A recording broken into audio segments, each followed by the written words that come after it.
Elora, I'm Cindy. My student number is 33. I'm freshman in Class A.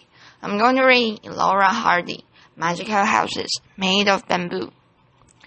When I was 9 years old, my mom asked me what I would want my house to look like, and I drew this fairy mushroom, and then she actually built it. Laughter. I don't think I realized this was so unusual at the time, and maybe I still haven't, because I'm still designing houses. This is a 6-story bespoke home on the island of Bali. It's built almost entirely from bamboo. The living room overlooks the valley from the 4th floor. You enter the house by a bridge.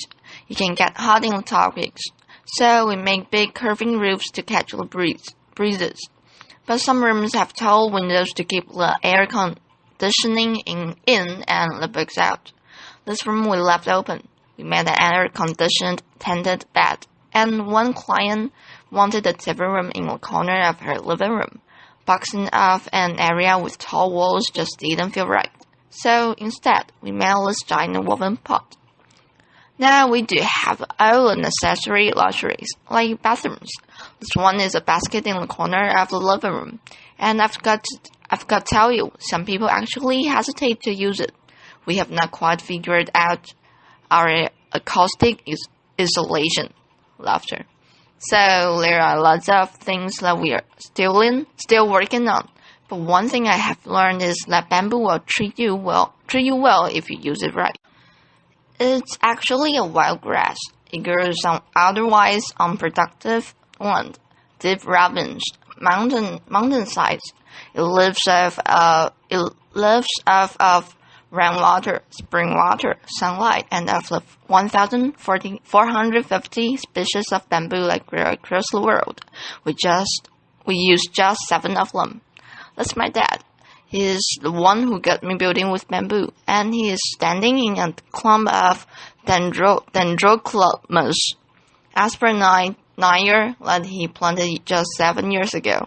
Each year, it stands up a new generation of shoots. Let's shut.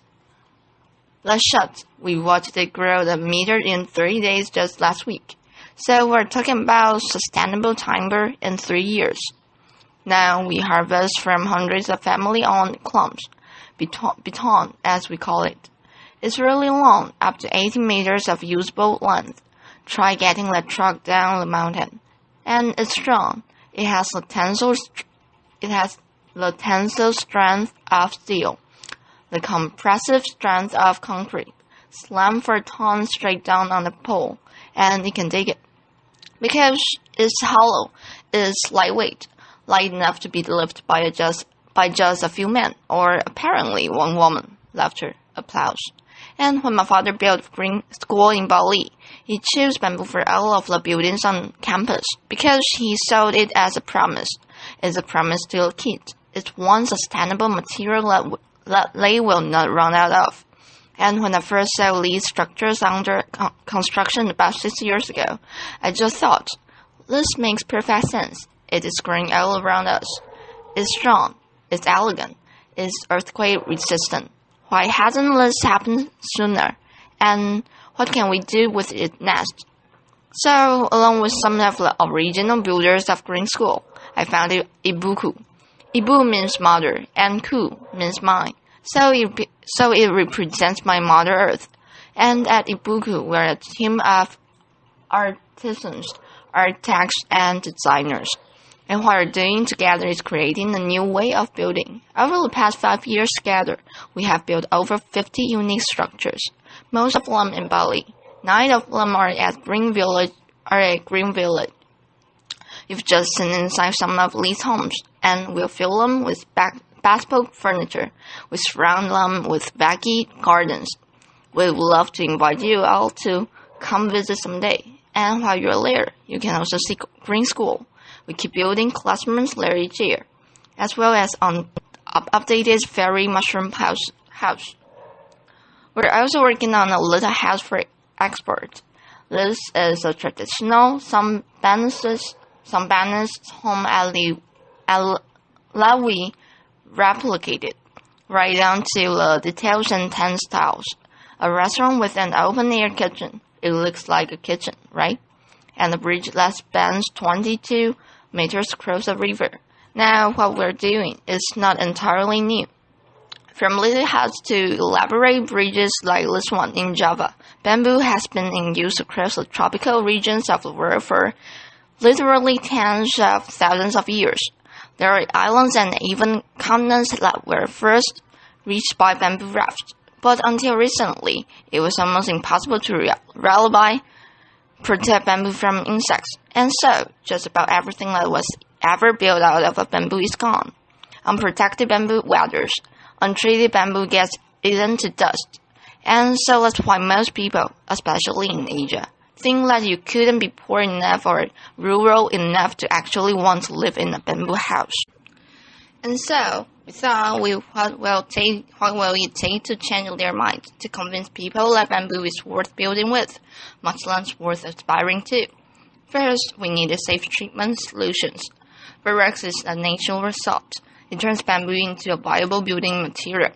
Treat it properly, design it carefully, and the bamboo structures can last a lifetime.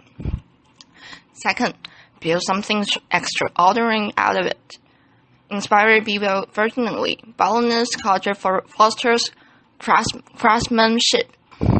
Its fellows artisans, so combine those with adventurous outliers from new generations of locally trained architects and designers and engineers. And always remember that you are designing for curving, tapering, hollow posts. Now two posts alike, no straight lines, no 2x4 layer. Tried and true. Well-crafted formulas and vocabulary of architecture do not apply here. We have had to invent our own rules. We ask the bamboo what it's good at, what it wants to become, and what it says is. Respect it, design for its strengths, protect it from water, and to make most of its curves. So it's designed in real 3D, making scale structural models out of the same material that we'll later use to build a house, and bamboo model making, and is an art as well as some hardcore engineering. So that's the blueprint of the house. Laughter. And we bring it to site, and with tiny rules, we measure each pole and consider each curve. We choose a piece of bamboo from the pile to relocate that house on site. When it comes down to the details, we consider everything. Why are doors so often rectangular? Why not round? How could you make a door better? Well, it's Heinz battle with gravity, and gravity will always win in the end. So why not have it pivot on the center where it can stay balanced? And when you're at it, when a door is shaped like to rebuild selective benefits and work within the constraints of this material, we have really had to push ourselves, and within that constraint, we have found space for something new. It's a challenge. How you make a ceiling if you don't have any flat bros to work with? Let me tell you, sometimes I dream of sheetrock and plywood. Laughter. But if what you've got is skilled craftsman and is an easy beastie little spillage. We flat ceiling together, stretch a canvas over it, lacquer it. How do you design durable kitchen countertops that do justice to this curving structure you've just built? Slice up a boulder like a loaf of bread, hand coverage of each to fill the other, leave the crust on, and what we're doing, it is almost entirely handmade.